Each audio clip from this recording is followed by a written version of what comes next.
ये गाथा केवल एक युद्ध की नहीं, अपितु तत्वों के महाटकराव की है। ये वृत्तांत है अंधकार पर प्रकाश के विजय का, अधर्म पर धर्म के शासन का। ये सत्व के विजय का एक दृश्य वृत्तांत है। तदा रजस्तमो भावाः काम लोभादयश्च ये चेत ऐतिर अनाविधिन स्थितम सत्वे प्रसिद्धति। इस श्लोक का गूंजता हुआ अर्थ है कि जब चित्त रजस अर्थात कामना की उथल-पुथल और तमस अर्थात मोह के अंधकार से अछूता हो जाता है, तब वह सत्व के शुद्ध प्रकाश में स्थित होकर परम शांति को उपलब्ध होता है। यह वर्णन उस काल का है जब मथुरा नगरी का अधिपति कंस अधर्म की चरम सीमा पर था। कंस का हृदय रजोगुण की प्रचंड ज्वालाओं और तमोगुण के घने अंधकार का एक जीता जागता स्वरूप बन चुका था। उसके अंतःकरण में सत्ता का लोभ और अपने जीवन की रक्षा का मोह उसके विवेक को पूर्ण रूप से निगल चुका था। इसी अंधकार को मूर्त रूप देने के लिए कंस ने मथुरा के हृदय में एक विशाल रंगशाला का निर्माण करवाया था। वो स्थान रजोगुण के क्रूर प्रदर्शन और तमोगुण की पाशविकता का केंद्र था। उस रंगशाला का वातावरण अत्यंत भारी था, दम घोट देने वाला। वहां की वायु में मदोन्मत्त हाथियों की श्वेत की गंध और योद्धाओं के अहंकार की दुर्गंध एक साथ खुली हुई थी।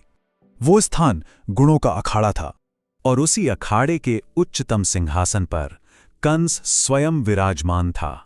वह केवल एक राजा नहीं था, वह साक्षात अधर्म का स्वरूप था।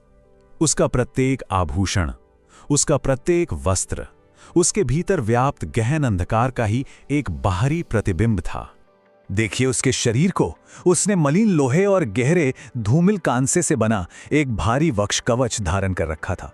वो कवच केवल शरीर की रक्षा का साधन नहीं था, नहीं, वो उसके कठोर पाषाण हृदय का प्रतीक था। उसकी सतह पर क्रूरता के चिन्ह खुदे हुए थे, जो उसके द्वारा किए गए अनगिनत अत्याचारों की मौन गाथा कह रहे थे। उस कवच का भार उसके शरीर पर एक बोझ था, ठीक वैसे ही जैसे उसके पाप उसकी आत्मा पर एक असहनीय बोझ थे।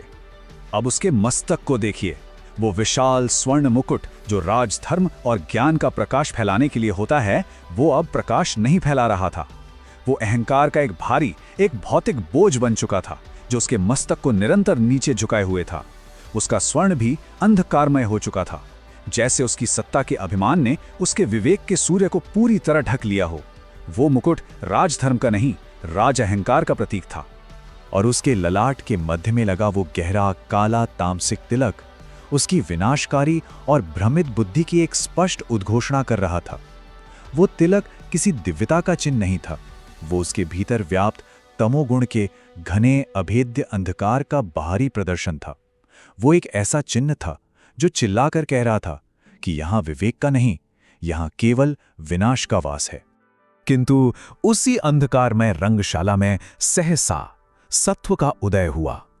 जब भगवान श्री कृष्ण और बलराम ने उस रंगशाला में अपने चरण रखे, तो वहां का संपूर्ण परिवेश जैसे एक क्षण में बदल गया। भगवान का स्वरूप साक्षात सत्व के उदय के समान था, जो उस घने अंधकार को चीरने के लिए ही अवतरित हुआ था। उन्होंने पीत वर्ण का रेशमी अंतर्य धारण कर रखा था। वह वस्त्र मथुरा के उस धूल भरी, पसीने और अहंकार से सनी हुई वायु में भी अपनी पवित्रता और अपनी दिव्य चमक को बनाए हुए था। वह उस कीचड़ में खिले एक अछूते कमल के समान था, जो संसार की समस्त मलिनता से परे रहता है। उसका पीला रंग ज्ञान और पवित्रता का द्योतक था, जो उस तामसिक वातावरण में एक प्रकाशपुंज के समान दैदीप्यमान था। उनके मस्तक पर सुशोभित स्वर्ण मुकुट कंस के मुकुट से सर्वथा विपरीत था। वह प्रकाश को सोख नहीं रहा था, नहीं, वह उसे विकीर्ण कर रहा था। उस अंधकारपूर्ण रंगशाला में वह सत्य का ऐसा प्रकाश फैला रहा था जिसे देखकर अधर्मियों की आंखें चौंधिया रही थीं।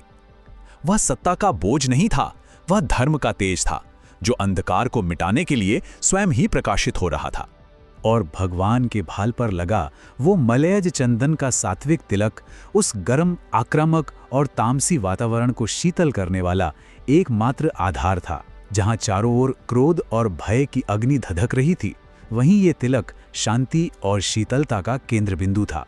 यह केवल एक बाहरी चिन्ह नहीं था, यह उनके भीतर की परम शांति और असीम करुणा का प्रतीक था। श्री कृष्ण के श्री अंग से निकलती सात्विक आभा ने रंगशाला के उस भारीपन को क्षण भर में विदीर्ण कर दिया। इस प्रकार उस रंगशाला में दो स्वरूप एक दूसरे के सम्मुख खड़े थे।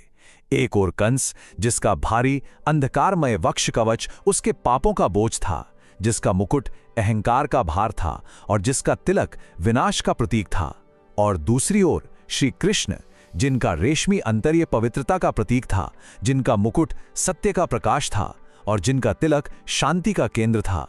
ये अधर्म और धर्म का, तमोगुण और सत्वगुण का साक्षात दृश्य द्वंद्व था। कंस ने अपनी रक्षा के लिए चाणूर और मुष्टिक जैसे महाशक्तिशाली मल्लों को आगे कर दिया। ये मल्ल कोई साधारण योद्धा नहीं थे, वे साक्षात काम और लोभ के ही प्रतीक थे। अब जो होने वाला था वो केवल एक मल्ल युद्ध नहीं, बल्कि तत्वों का टकराव था। यह जीव के भीतर होने वाले उस शाश्वत संघर्ष का जीवंत चित्रण था, जहां सत्व को रज और तम से युद्ध करना ही पड़ता है। उन मल्लों में प्रथम था चाणूर। उसका शरीर रजोगुण की उस चंचलता और उग्रता से भरा था जो कभी शांत नहीं होती। उसने अपने शरीर पर तेल का लेप कर रखा था, जो उसकी फिसलती हुई अस्थिर प्रकृति का प्रतीक था। वह उस अशांत जुनून का मूर्त रूप था जो जीव को एक क्षण के लिए भी स्थिर नहीं होने देता। दूसरा मल्ल था मुष्टिक। वह तमोगुण की उस जड़ता और क्रूरता का साकार रूप था जो केवल विनाश करना जानती है। उसके अंगों की मांसपेशियां किसी भारी धातु की जंजीरों के समान कठोर थीं। वह उस अंधकारमयी जड़ता का प्रतिनिधित्व करता था जो ज्ञान के प्रकाश को रोक देती है, जो प्रत्येक परिवर्तन और प्रत्येक प्रकाश का विरोध करती है। जब श्री कृष्ण चाणूर को अपनी भुजाओं में पकड़ा तो वो दृश्य ऐसा था जैसे विवेक ने साक्षात काम को अपनी पकड़ में ले लिया हो। जैसे जैसे युद्ध आगे बढ़ा, रंगशाला के उन योद्धाओं के भारी तामसिक कवच टूटने लगे। भगवान ने चाणूर को आकाश में घुमाकर पृथ्वी पर ऐसे पटक दिया जैसे कोई तिनका फेंकता है। मुष्टिक का भी वही हश्र हुआ। इन मल्लों का पतन वास्तव में हृदय की उन ग्रंथियों का टूटना था जिन्हें श्लोक में काम लोभादय कहा गया है। उनके कवच का टूटना हृदय के भीतर की वासना और लोभ की गांठों का टूटना था। किंतु अंतिम और निर्णायक संघर्ष अभी शेष था।